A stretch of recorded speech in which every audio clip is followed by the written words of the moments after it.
Bonjour. Depuis l'obtention de son prix Goncourt en 88 pour l'exposition coloniale, son abondante bibliographie l'atteste. Les sujets de préoccupation sont nombreux chez mon invité dans quelques minutes, sur les sujets de préoccupation qu'il veut nous faire partager, sur lesquels il veut nous alerter. Il est membre de l'Académie française, élu au fauteuil de Jacques-Yves Cousteau. Pour un amoureux de la mer comme lui, c'est un signe. Mais aujourd'hui, c'est l'éminent président de l'association Initiative pour l'avenir des grands fleuves que nous recevons, Éric Orsena.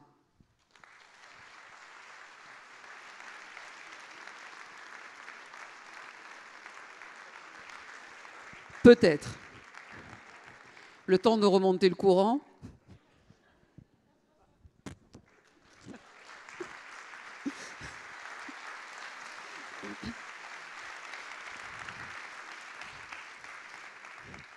Bonjour Éric.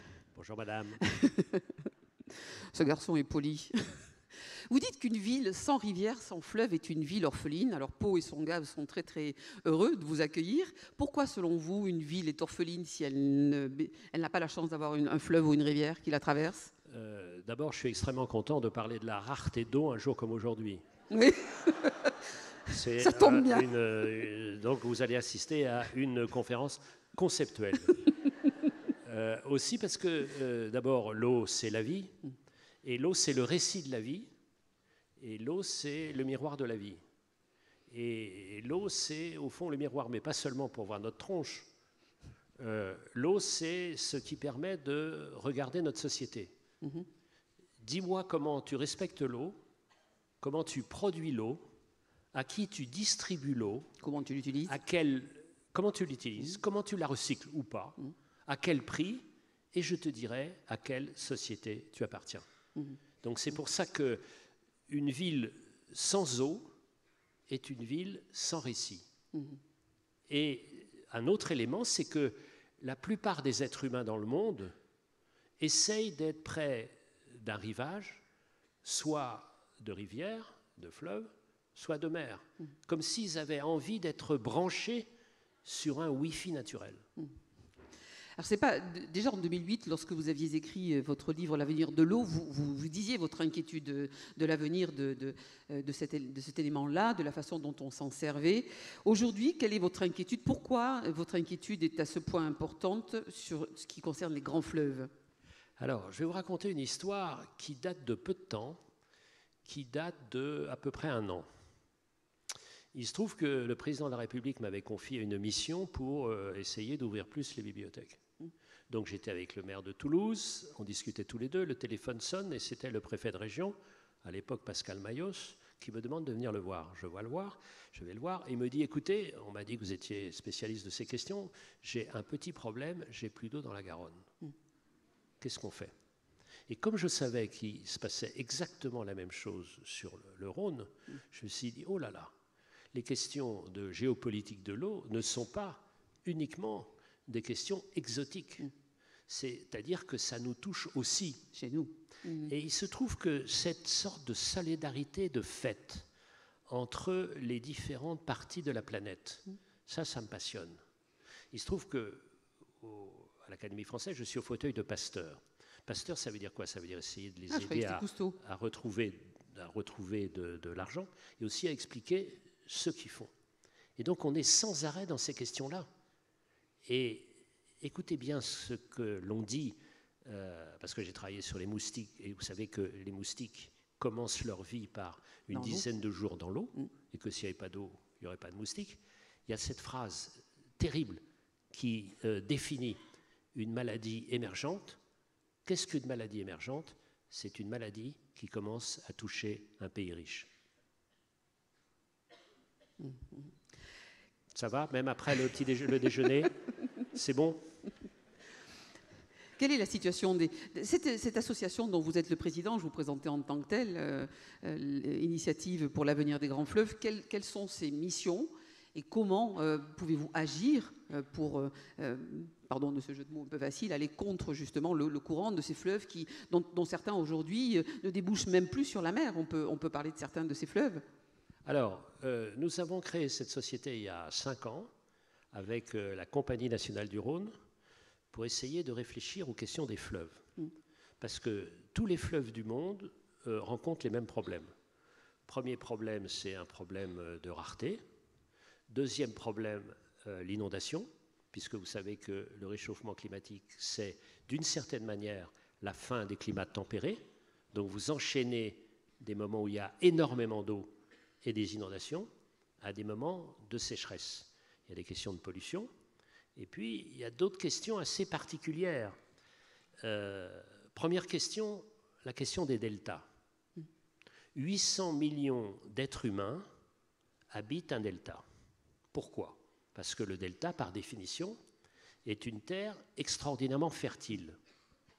Donc, ces deltas ont permis, d'une part, à des végétations de se développer, donc à créer du carbone, donc à créer de l'énergie fossile, mais aussi de l'agriculture. Bien sûr. Or, il se trouve que les deltas sont des enfants de sédiments. S'il n'y a pas de sédiments, il n'y a pas de delta. Or, les barrages en amont, s'ils se multiplient, eh bien, il y a moins de sédiments. Première chose. Deuxièmement, du fait du réchauffement général, vous avez une dilatation des océans. Donc, dilatation des océans, ça veut dire que l'océan monte. Comme on a ravagé les barrières naturelles que sont les mangroves, vous n'avez plus ces freins quand il y a des phénomènes extrêmes. Et puis, je reviens aux barrages. Si vous multipliez les barrages, vous avez moins d'eau douce qui déferle, qui permet de lutter contre l'eau salée. Je vais vous donner un autre exemple, parce que moi, je ne suis pas un essayiste, je suis un reporter. Et j'étais très frappé de ce qu'a dit Alain Finkielkraut ce matin. Il est reporter du présent. Et c'est exactement ce que je me sens. C'est ce que j'allais vous dire. Un reporter du présent.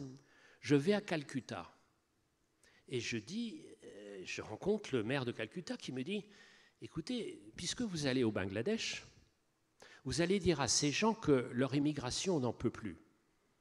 Vous avez vu à quel point Calcutta est pauvre, donc les gens qui viennent du Bangladesh, qui restent au Bangladesh. » Je vais au Bangladesh, je rencontre le ministre de l'eau qui me dit « Quand vous allez retourner à Calcutta, parce que j'ai la fiche de votre voyage, donc vous allez retourner à Calcutta, donc vous direz à vos amis indiens que si ces fils de pute n'avaient pas construit un barrage sans rien nous avoir dit sur le cours du Gange, juste avant notre frontière à nous, nous aurions toujours un flux d'eau douce suffisant pour lutter contre la montée des eaux qui vient du golfe du Bengale.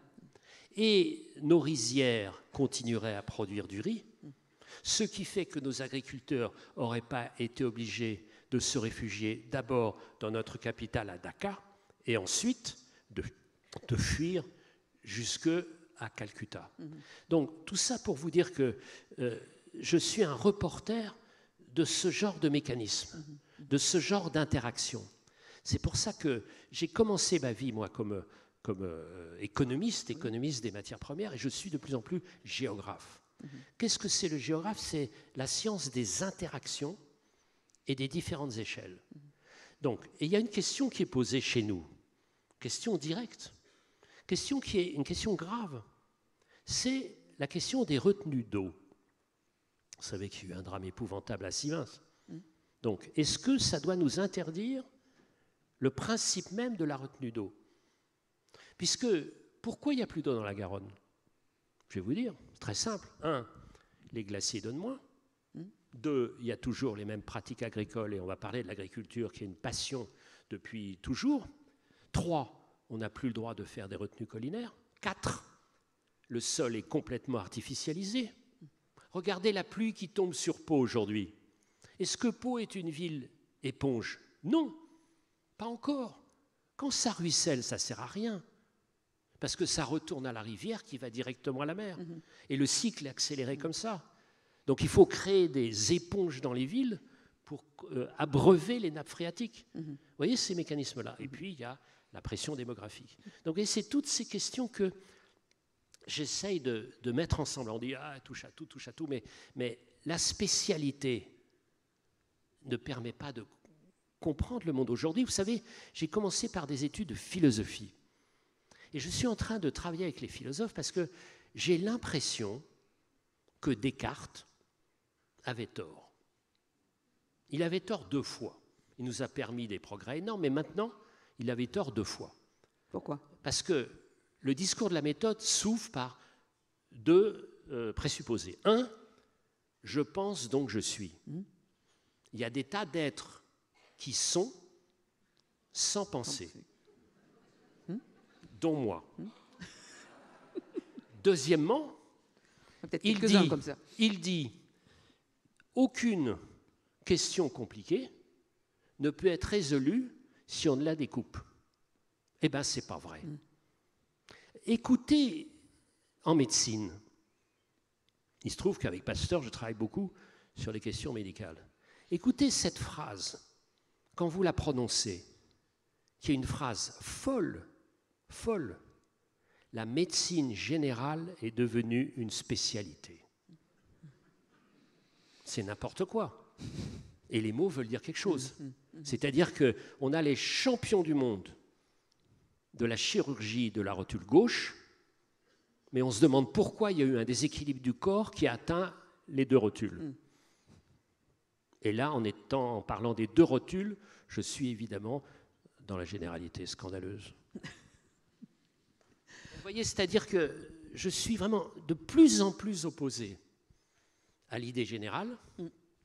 Quand j'ai fait mon premier tour du monde de l'eau, 3 ans sur l'eau, on m'a dit alors, j'espère que tu es favorable à une organisation des Nations Unies de l'eau. Jamais. Pourquoi? Parce que chaque fleuve a un bassin. Le bassin du Rhône n'a rien à voir avec le bassin de la Garonne, qui n'a rien à voir avec la Loire, rien à voir avec la Seine. Donc il faut un bassin. C'est un bassin de vie, comme on dit. Et quand j'ai vu que les autorités nationales voulaient raboter encore plus les moyens des agences de l'eau, j'étais fou de rage pour tout rapatrier à Bercy, parce que, pour 2 raisons. D'abord, parce qu'ils pensaient que Paris ferait mieux et Paris ferait moins cher. Les 2 sont faux. Ça se saurait, non? Depuis le temps. Et que dans le monde entier où j'ai été, on envie nos agences de l'eau, qui sont complètement différentes. Et alors, quand vous entrez un peu plus dans le détail, moi j'ai travaillé beaucoup sur le bassin Adour-Garonne et la revitalisation de tout ce capillaire comme ça de la gauche de la Garonne, voir que c'était possible. Et on parlera, puisque le thème aujourd'hui c'est de savoir à quoi on croit, on parlera du possible. Parce que moi je suis un maniaque du possible. Voilà. Vous êtes plein de choses, on en parlera aussi. Je suis un maniaque de beaucoup de choses, mais notamment du possible. Quand on remonte le fil des fleuves, 80% et leur route vers la mer, 80% de la pollution marine aujourd'hui est imputable aux fleuves et donc à la terre et donc à nous. Alors, ce qui était assez intéressant dans les COP, vous savez, les grandes réunions, les grandes messes du climat, c'est que pendant un certain temps, on s'est occupé qu'à l'air, la température de l'air et le réchauffement de l'air. Et puis au bout d'un moment, on s'est dit, mais l'air, c'est bien, mais on connaît mieux l'atmosphère quand on connaît l'articulation entre l'atmosphère et l'océan.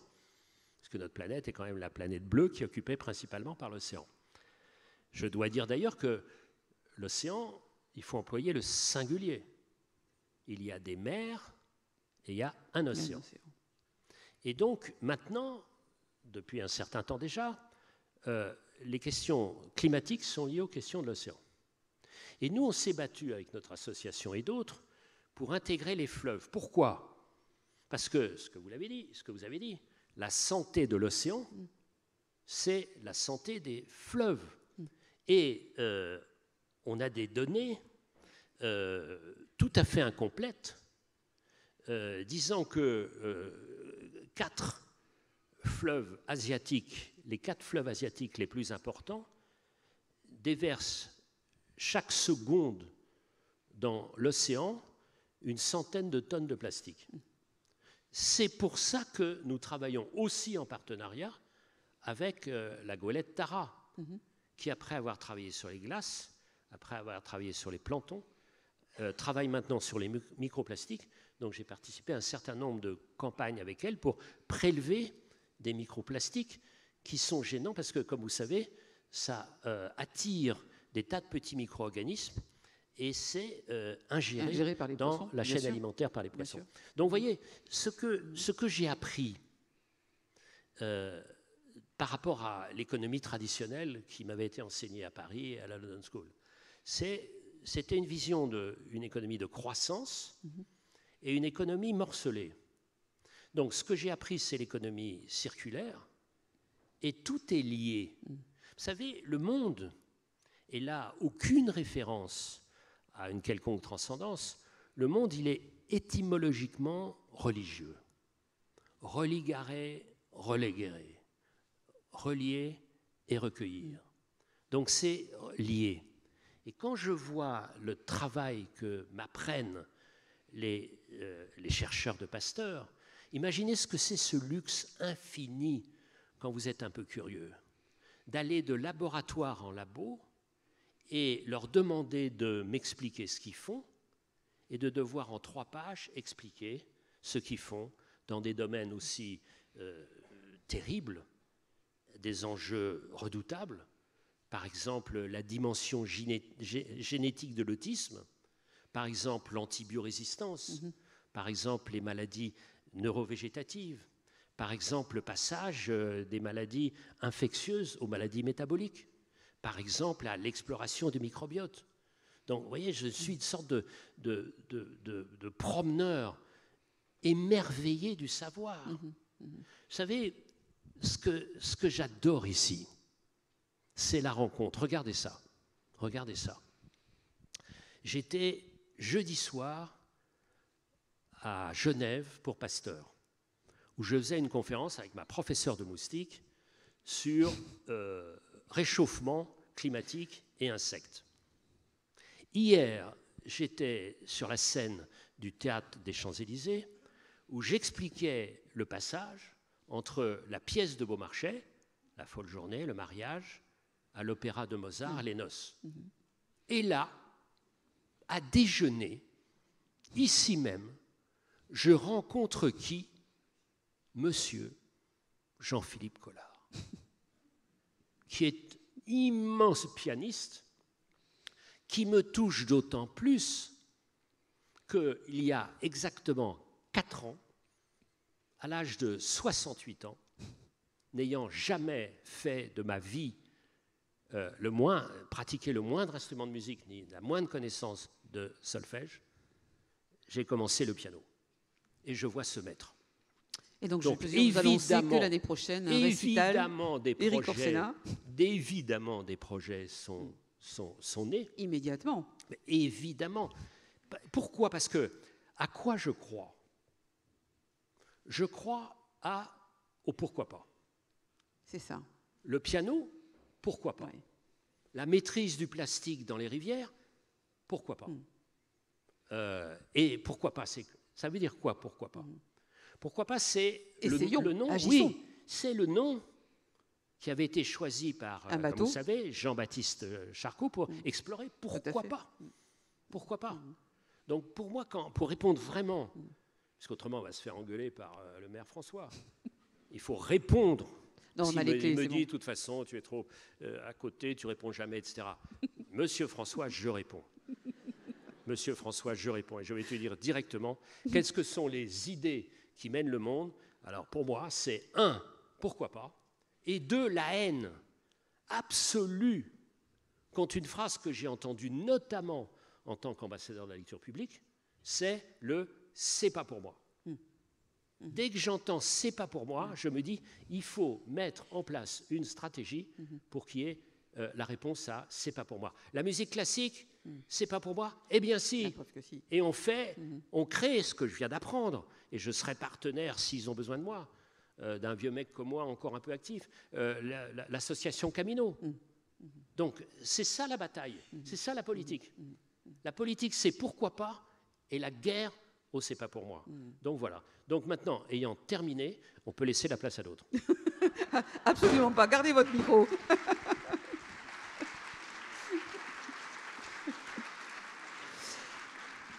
Éric Orsena, vous évoquiez il y a quelques minutes le religieux. Est-ce que le fleuve a une dimension spirituelle? évidemment, c'est spirituel. Parce que, vous savez, j'ai travaillé sur le nôtre. C'est-à-dire, pas le cuisinier, hein, pas le pâtissier, le jardinier de Louis XIV. Et alors, j'ai travaillé sur l'eau, la symbolique du l'eau. Qu'est-ce que c'est l'eau? L'eau, c'est ce que je disais tout à l'heure sur le miroir. L'eau, c'est le fleuve sur la terre. Parce que, premièrement, l'eau, c'est ce qui bouge toujours. Donc, l'eau, c'est la vie. Et l'eau, c'est l'autre liaison avec le ciel, puisque ça descend des montagnes. Et donc, le Gange, par exemple, c'est la chevelure des divinités. Donc, il y a des liens extraordinairement étroits, et de toute façon, très concrètement, c'est-à-dire, il y a la dimension symbolique, et puis il y a la dimension scientifique, puisque c'est la vie, mais c'est la mort aussi. Pasteur disait, nous buvons 80% de nos maladies. Oui. Donc, c'est toujours ça, toujours l'articulation de la vie et la mort, toujours le lien, toujours le lien. Donc, la réponse est évidemment oui. Et dans le livre que je prépare, donc 14 ans après l'avenir de l'eau, je vais préparer un livre qui s'appelle Fragilité des grands fleuves. Fragilité des grands fleuves, où évidemment je vais parler de ces questions-là. Parce que, regardez ce qui va se passer avec l'Inde. L'Inde a réussi une sorte de miracle agricole, mais en pompant les nappes phréatiques. Donc à terme, très court terme, il va y avoir plus d'eau. Comment est-ce qu'on va faire? Puisque, vous savez, l'idée de travailler sur l'eau m'est venue un jour où je me trouvais en Ouzbékistan pour un travail sur le coton. Je m'intéressais au coton parce que le coton est fabriqué de toutes les manières possibles dans tous les pays du monde et c'est la dernière vraie matière naturelle. On a du plastique, on a tout ce qui dépend du pétrole, mais on a aussi quand même beaucoup de coton. Et je me trouvais dans ce petit village qui était au nord de Samarcande et tous les robinets étaient ouverts. Alors, je discute avec le maire du village et je lui dis, mais vous ne pourriez pas les fermer un peu? Et alors, il me montre l'Himalaya. Et je vous recommande d'aller en Ouzbékistan, c'est absolument sublime. Et donc, il y avait l'Himalaya, et il me dit, est-ce que vous croyez qu'un jour on manquera d'eau? Eh bien oui. Eh bien oui. Donc, cette question-là est là. Et il y a des solutions sur l'eau. Les solutions dont on a parlé. Et si on revient aux solutions maintenant, parce que l'alerte, très bien, mais l'alerte, moi, je m'en fous. C'est-à-dire, comment on répond? D'ailleurs, l'IAGF propose des solutions aussi. Alors, il y a des solutions. Il y a des solutions. Alors, mais il y a qui posent des questions de principe. Mais c'est en amont. Oui, mais qui pose des questions de principe et qui demandent un grand débat. Et là, je vais ouvrir un débat un peu clivant peut-être, mais à la Finkielkraut, puisque c'est mon maître. Et donc c'est la question, je reviens aux questions des retenues. Est-ce qu'on doit retenir l'eau qui descend des montagnes pendant un certain nombre de moments, pendant l'automne, ou non? Est-ce qu'il faut laisser le flux ou non? C'est-à-dire constituer des réserves éventuellement? Constituer des réserves, premièrement. Mais quelle taille de réserve?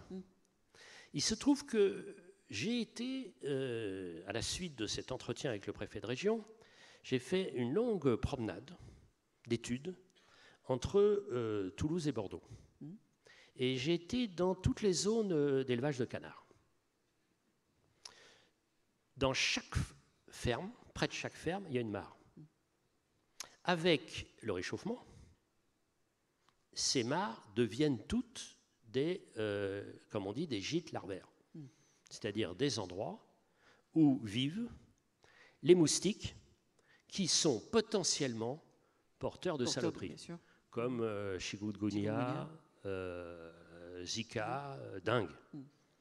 Et donc la question, elle est posée, parce que pour l'instant, ils sont potentiellement porteurs, mais comme il n'y a pas de malade, quand ils piquent quelqu'un, ils ne transmettent pas le virus. Mais s'il y a un certain nombre de malades, comme il y en a eu déjà un petit peu, eh bien, on se demande ce qui va se passer. D'où la question posée, extrêmement incorrecte politiquement, est-ce que les petites mares ne sont pas plus dangereuses qu'une grande réserve un peu plus loin, à l'écart des habitations, puisqu'un moustique qui n'est pas transporté indirectement ne vole pas plus de 500 mètres.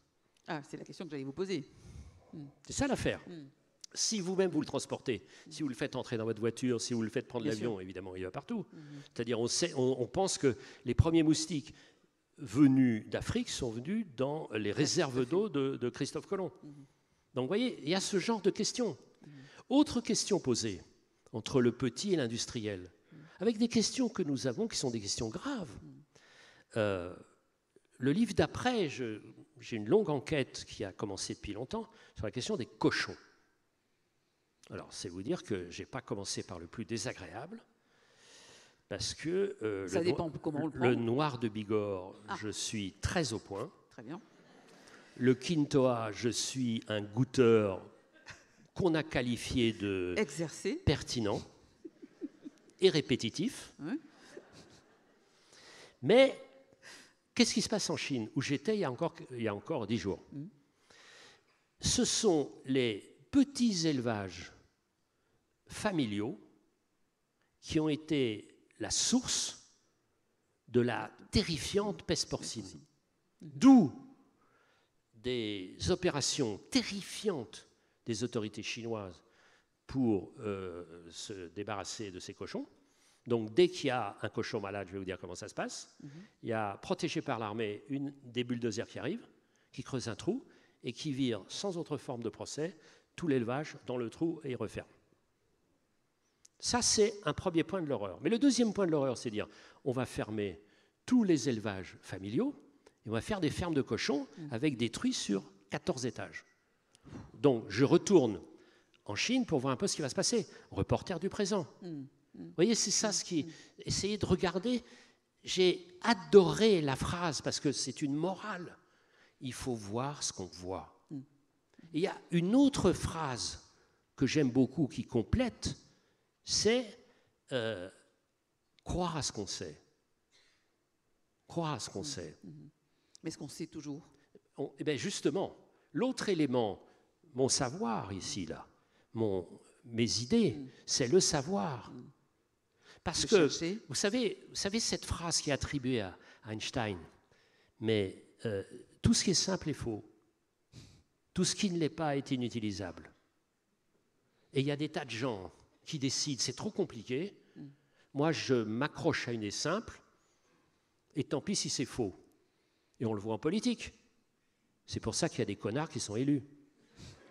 J'ai des noms. Voire même une liste. Oui, j'ai une liste énorme. Et qui aurait tendance à s'allonger. Donc, mais vous savez, je suis attaqué régulièrement sur des gens, sur le principe, je ne parle pas des applications, je suis extrêmement vigilant des erreurs qui sont faites, etc., sur le principe même du vaccin. Des gens m'attaquent parce que je suis favorable au principe même du vaccin. Comme si le principe du vaccin n'était pas évidemment la meilleure des thérapeutiques, c'est-à-dire pour doper le système immunologique de chacun qui n'a jamais été inventé. Donc, le savoir recule. La confiance en le savoir recule. C'est pour ça que ces rencontres aujourd'hui sont tellement importantes pour redonner une certaine confiance vigilante dans le savoir. Comment expliquez-vous justement que le savoir recule? Parce que le monde est de plus en plus compliqué. Le monde est de plus en plus lié. Donc les gens disent, on ne comprend rien, c'est de plus en plus compliqué, c'est de plus en plus angoissant. Et donc c'est pour ça que, alors je défends ma petite corporation de vulgarisateurs. Parce qu'au début... On n'a jamais entendu non plus de théorie du complot, on n'a jamais entendu autant que ces dernières années. Oui, parce que c'est simple. Les théories fumeuses. Simple, bien sûr, c'est fumeux, mais les gens, ils sont... je vais vous dire, c'était quand même très, très étonnant. J'avais été invité une fois, je n'y retournerai pas, dans la croisière du Ponant. Et j'étais tout le long de la mer de Baffin, c'était passionnant. On avait sans arrêt, jour après jour, des vues de réchauffement. Et la moitié des gens disaient « j'y crois pas ». J'y crois pas. J'y crois pas. Et alors, ils engueulaient les organisateurs, ils se disaient « pourquoi vous avez invité Orsena alors que lui, il y croit, et pas quelqu'un d'autre qui y croit pas ?» Et je dis il faudrait à chaque fois inviter maintenant des gens qui pensent que 2 pour 2 égale 4 et puis que 2 pour 2 égale 5, à 50%. Parce que c'est ça, une sorte de paradoxe aujourd'hui sur lequel on doit travailler, parce que la science, ce n'est pas démocratique. On ne vote pas pour savoir si la Terre est ronde. Vous savez que 10% des Français pensent que la Terre est plate. Et qu'au Brésil, il y a un mouvement qui s'appelle le platisme. Le platisme, c'est-à-dire les gens qui sont les sortes de... Il faudrait qu'ici, à Pau, on invente des platistes. Ce serait marrant d'avoir Non, on n'en a pas. un platiste. Ici, je suis sûr qu'il y en a, pas loin d'ici, même peut-être dans la salle. Donc si jamais il y avait un platiste qui voulait venir... Qui se dénonce? Ça serait un Rio de l'aplatisme. Éric Yourcenar, est-ce qu'un fleuve est un personnage? Qui? Est-ce qu'un fleuve est un personnage? Alors, c'est un être. Et alors, il y a une question qui m'intéresse. Il se trouve que dans mes innombrables métiers, j'ai été 20 ans conseiller d'État. Oui. Donc, les questions juridiques, ça m'intéresse beaucoup. Et il y a un certain nombre de rivières qui ont reçu la personnalité juridique. C'est-à-dire qu'elles peuvent attaquer si on les a agressées. Oui, souillées. Donc, je travaille avec le grand professeur d'écologie Dominique Bourg, en Suisse, sur cette question-là. De regarder un peu la possibilité de donner à telle ou telle forêt la personnalité juridique. Parce que et on revient à ce qu'on disait sur Descartes, c'est-à-dire il n'y a pas de preuve qu'une forêt pense, mais il y a toutes les preuves. Mais il y a toutes les preuves qu'elle est. Elle existe, elle est là, et on a besoin d'elle pour nous exister. Savez-vous comment vous dire cette phrase toute simple qui a tout changé? Deux phrases ont changé ma vie. La première, c'est la figure mentale de la vie. C'est pas la ligne, c'est le cercle. Et ça a été la première fois quand j'ai travaillé sur ces questions, c'était en racontant l'histoire du Gulf Stream. Et donc je me suis dit tiens. Et là, c'était, voilà, et puis puis moi, c'est la merveille des rencontres. Vous voyez, quand vous passez autant de temps avec Isabelle Autissier, je veux dire, ça, imaginez ce que c'était que ce voyage, c'était dément. On se croisait sur les pontons, parce que je fais un peu des régates à un niveau évidemment très inférieur, mais enfin, je la croisais beaucoup. Et chaque année, elle me disait, on va aller en Antarctique, et puis on va faire une sorte de grand opéra de l'Antarctique pour sauver l'Antarctique. Très bien, parfait, machin, etc. Très bien. Et puis chaque année, la taille de son bateau diminuait, puisque son budget diminuait. Oui, faute de sponsors. Et puis, donc, elle a, à la fin, elle a dit, j'en ai marre. Elle m'a dit, j'achète un bateau. Est-ce que tu viens toujours avec moi? La voix blanche, je lui ai demandé, et combien mesure le bateau? Elle m'a dit 15 mètres. Et là, je sais qu'il y a quelques médecins dans la salle, et je peux leur dire que jamais ils n'auront vu un patient supplier d'avoir un check-up le plus complet possible. Avant de partir. Et à genoux, je leur demandais, trouvez-moi quelque chose pour que j'ai une raison pour ne pas partir. Et ils m'ont rien trouvé. Et non, parce que vous êtes en parfaite santé. Ils m'ont rien trouvé à l'époque. Et donc, on est partis tous les deux, et c'était dément. Parce qu'elle a fait agro, elle est ingénieure et tout ça. Elle était notre invitée l'année dernière. Et les marins sont, comme souvent d'ailleurs beaucoup d'agriculteurs, c'est-à-dire relation directe avec la nature. Oui. Les marins, regardez Hélène MacArthur, regardez Catherine Chabot, ils sont obligés de se rendre compte de ça, c'est-à-dire compter sur ses propres moyens, et puis la terre est ronde et tout, et vous voyez ce genre de questions-là. Donc j'ai appris énormément. Vous savez, il y a une autre aussi, à laquelle je crois.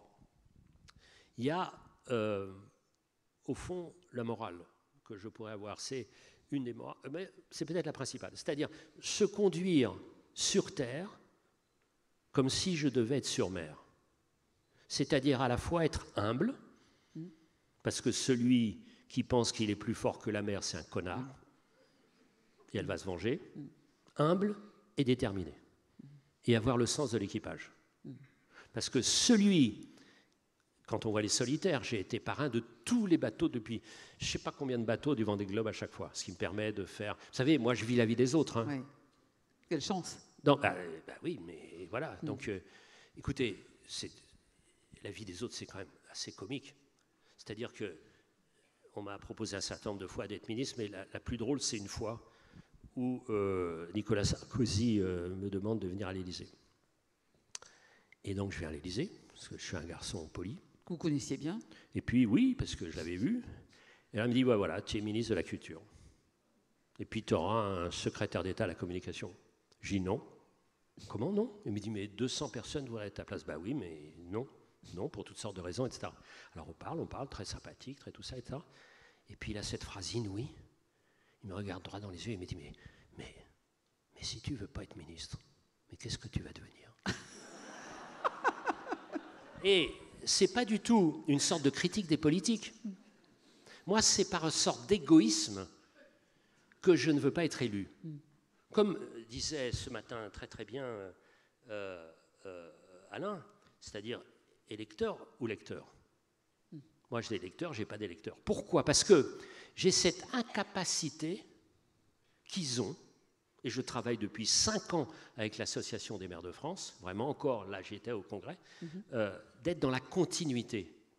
Moi, on me donne une mission, je travaille comme un fou pendant un certain temps, 2 mois, 3 mois, et après je remets le rapport et puis je dis je reviendrai, mais pendant 2 mois, surtout qu'on arrête de me faire chier. Alors que le maire, s'il n'est pas là un après-midi, le lendemain on dit monsieur le maire ou madame la maire, vous n'êtes jamais là. Et ça, chapeau. Qui tient la maison, c'est vous. C'est eux. C'est eux qui tiennent la maison. On l'a bien vu d'ailleurs. Je suis frité avec le président de la République sur cette affaire. Et donc, il a bien vu à un moment donné, quand ça pétait, à qui on parle? À tous ces gens-là. Et on va voir les municipales. Ça se passe où? Parce que ce que je vous dis aussi sur cette affaire-là, c'est que moi, je vois 2 France qui s'écartent l'une de l'autre à grande vitesse. Hein. Tout le reste, ce qu'on me raconte, tout ce qu'on veut, c'est pas vrai. Et donc, il faut retisser. Une république, c'est commun. Et une république, on la reforge avec des projets. Et avec des rencontres comme ça, parce que c'est passionnant de voir ces gens-là, qui sont là, ici, je vous salue. Mais les autres ailleurs, comment est-ce qu'on fait? C'est pour ça que ce qui me passionne dans mon travail sur ma mission sur les bibliothèques, c'est que dans les grandes villes, les bibliothèques parlent principalement des villes, mais dans les villes tout à fait reculées, quand vous allez dans 60 villes de France, au fond, le livre viendra plus tard. Et des gens me engueulaient en disant, mais tu t'en fous des livres. Pourquoi plus tard? Parce que le livre, c'est pas pour moi. Ils viennent parce qu'il y a de la lumière. Ils viennent parce qu'il y a un café. Ils viennent parce qu'il y a la presse. Et puis petit à petit arrive le livre. Donc, encore une fois, on peut accélérer. Le c'est pas pour moi, c'est l'ennemi de la République. La démocratie, pour moi, c'est seulement un moyen. Je suis juriste. C'est un moyen d'élire. Avec une question posée extrêmement grave. Comment intégrer la valeur du long terme dans notre démocratie? Puisqu'il y a, par définition, la réélection, mais avec tous les réseaux, les chaînes, etc., permanentes, la compétition est permanente. La campagne est permanente. Comment est-ce qu'on fait? D'où la question, qui est vraiment une question grave, que j'ai regardée, que j'ai pu vérifier en Chine il y a 10 jours. Je vais en Chine pour essayer de voir comment ça se passe, reporter du présent, tous les ans depuis 15 ans. Et j'ai vu 2 changements récents. Premièrement, en Chine, tout le monde crachait partout. Maintenant, plus personne crache. En 1 an, plus personne n'a craché. Parce qu'il y a des sanctions. Et puis, vous savez, il y a le petit mécanisme des points, là. Donc, quand vous crachez, on retire les points, etc. Premier changement. Deuxième changement, je voyais les villes avec des fleuves de 2 roues, pétaradants et puants. Terminé, on n'entend plus rien, c'est que des véhicules électriques. D'où la question posée. Est-ce qu'il faut un régime fort pour qu'enfin ça change assez vite ou pas? Est-ce que notre démocratie a les moyens de mettre en œuvre assez rapidement les changements nécessaires? Parce que en tout cas, c'est de l'action politique. Oui, non, mais une des critiques que nous pouvons faire à notre démocratie, c'est d'être impuissante. Et on voit bien que les accords de Paris, la bonne volonté, c'était très sympathique, mais c'est du super pipeau de chez le pipeau. Bien sûr. Et que évidemment, il faut aller plus loin. Alors comment est-ce qu'on fait? Donc, vous voyez, c'est ce genre de questions qui me passionne et que moi, quand j'étais petit, je voulais être Tintin. Donc voilà. Plus intéressé par les dames que Tintin, mais Tintin. Et donc ça. Il y a un autre truc que je voulais dire, parce que c'est peut-être intéressant, c'est que j'ai toujours très très vite eu la tentation d'écrire des livres très très différents. Comme vous savez, quand on va à la pêche, quand vous voulez pêcher un espadon, vous ne prenez pas le même système que quand vous voulez pêcher des crevettes. Et donc, c'est pour ça que j'ai des contes, voilà, comme La Grammaire, Chanson douce. J'ai des reportages, on vient d'en parler. Il y a des romans on va en parler. Qui captent des choses complètement différentes. Et puis, il y a des biographies. Il y a des biographies, et c'est quand même absolument inouï de raconter la biographie de quelqu'un. Alors justement, Beaumarchais, c'est la dernière biographie on hésite d'ailleurs peut-être à la qualifier. En quoi croyait-il, Beaumarchais? Il croyait à la liberté. Il croyait vraiment, c'était un fou de la liberté. Personnage extraordinaire. Et alors, c'était un fou de la liberté et en même temps une terreur de la Révolution. Et c'est un personnage qui est incroyable parce qu'il est d'une certaine manière conservateur, mais en même temps, un peu voyou.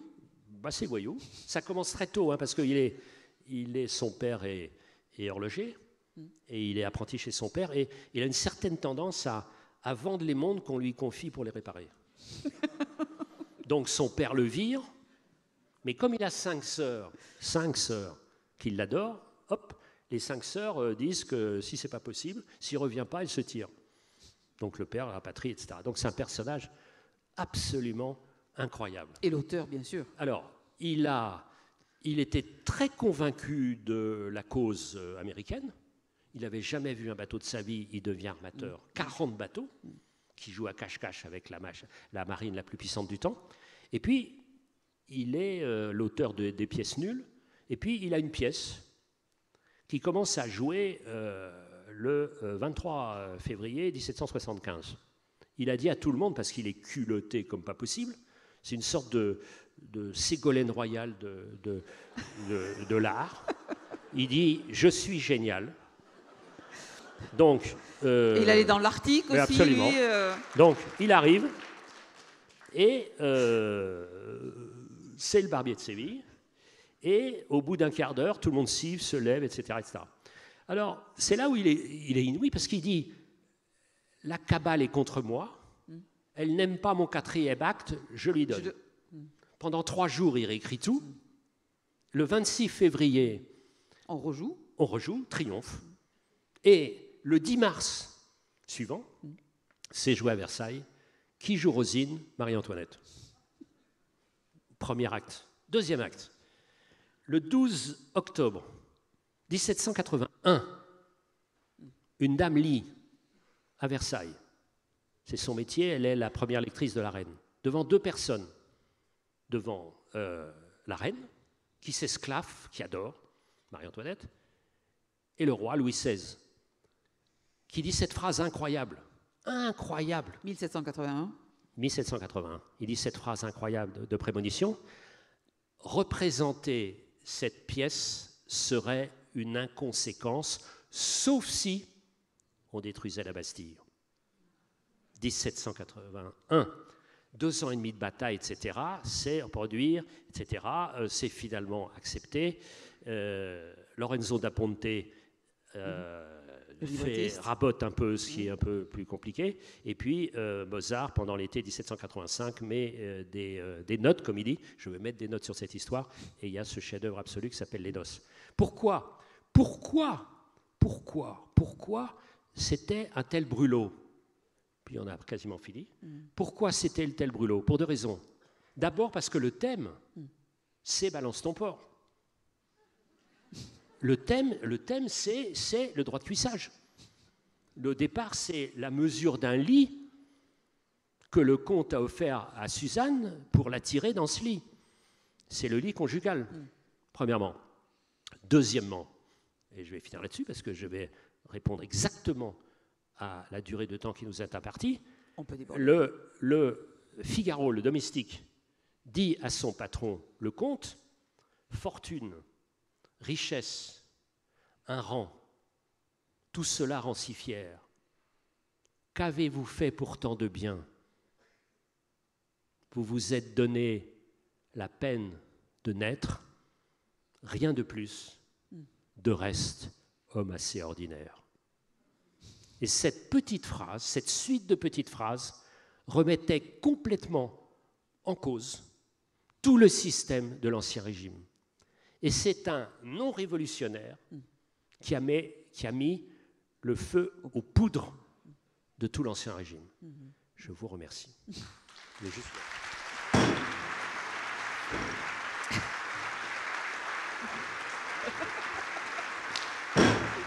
Respectueux du temps. Si Beaumarchais croyait en la liberté, je pense qu'Éric Orsena croit aussi beaucoup en la liberté. Merci Éric Orsena. Donc, à bientôt.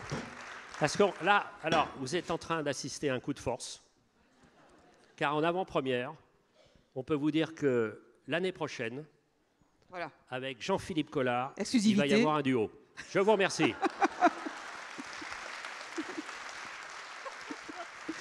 Et vous retrouvez Éric Orsena pour la dédicace dans la salle Henri Faisan.